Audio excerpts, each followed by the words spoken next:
Musician and filmmaker Tim Arnold created Super Connected back in 2019, and next month it will be shown in theatres and cinemas for more than 100 schools. Tim is here with me in the studio now. Good to see you, Tim. Good to see you too, Matt. It feels like you were slightly ahead of the game back in 2019 thinking this up.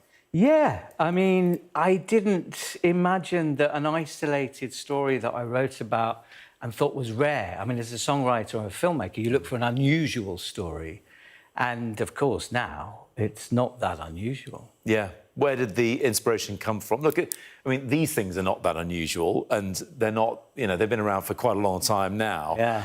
But it certainly seems that things have ramped up in recent years. So where did the inspiration come from to tell this story? I was on tour in Italy, and a fan who I'd known for many years, I didn't know what he did for a living, terribly, naughtily of me. I'd never asked.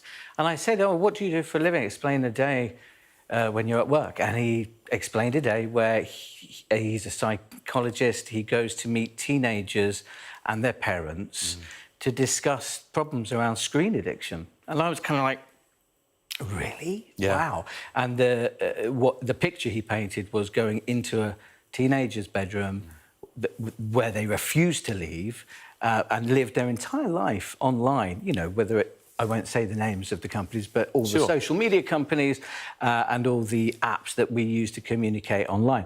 And it started becoming a film in my head. But I'm a songwriter first and foremost, so I started writing songs about it. And then put an album together, and the story of the whole family evolved. So it's not just about teenagers, which I know at the moment is our main concern, and children, of course. But I just wanted to do something that felt that I could really believe in when I was singing. Yeah. And then I realised, hang on a minute, nobody listens to whole albums anymore. I know. I'll make a film drama.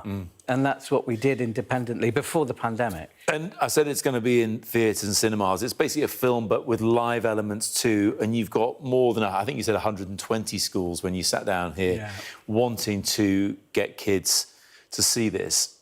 We've been Not kids, this is for parents. Beg your pardon, everybody. Yeah. No, it's an easy mistake to make. And I think people here at schools, they think it's for kids. No, it's for the people that are charged with looking after kids to see what it's like outside, you know, to go, oh, God, that's what our family's like. And that's the feedback we've had with the parents that have come to the trial events. They are absolutely able, without having sort of an online safety approach to this, see a drama, and then afterwards we have a screenless social where people get to talk with each other. Yeah. And it's parents, health professionals, teachers, and that's kind of what this is. It's a bit like Netflix, but live. There you go. There you go.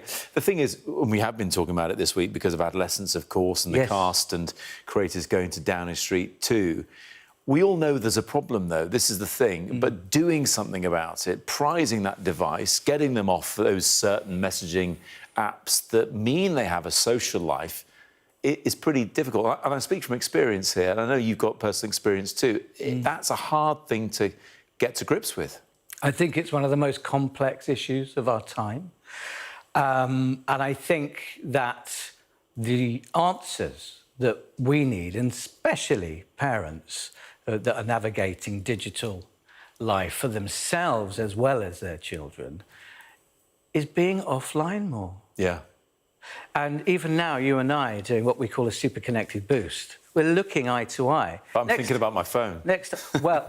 That's the problem. We have tips on how to give that up, you know? Yeah, throw it out the window. Yeah, I mean, I'll explain this. I've been smartphone-free for 1 year and 2 weeks, and it was very hard. It took me 9 months to prepare for living without a smartphone. I'm an adult. Do you miss anything about it? No.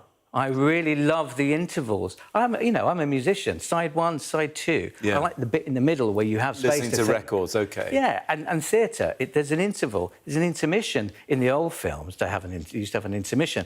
That's like a natural way to process stuff. Well, it's not constant. The Brutalist apparently has an intermission as well. It does indeed. Because it's so long. Yeah. The thing is, though, I wonder if this is rewiring our brains, because I listen to music differently. I run my life on this. Look, you know, for this job, this is where I get a lot of my news and information from, as well as many people do. Well, that's been proved already. I mean, we're partnered with an organisation of health professionals for Safer Screens, which is run by Dr. Becky Foljam, that's been on the news a lot lately. They've produced all the evidence for this that I was sort of intuiting when I was writing Super Connected. I didn't really know, but I know now. And when we did a showcase specifically for Dr. Sanjeev Nichani, Dr. Becky Foljam, and these incredible, heroic health professionals that are charging Parliament and saying, look, these are addictive algorithms that for adults are difficult.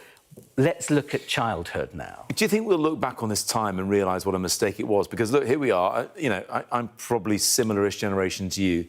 My generation grew up drinking, grew up with smoking in pubs.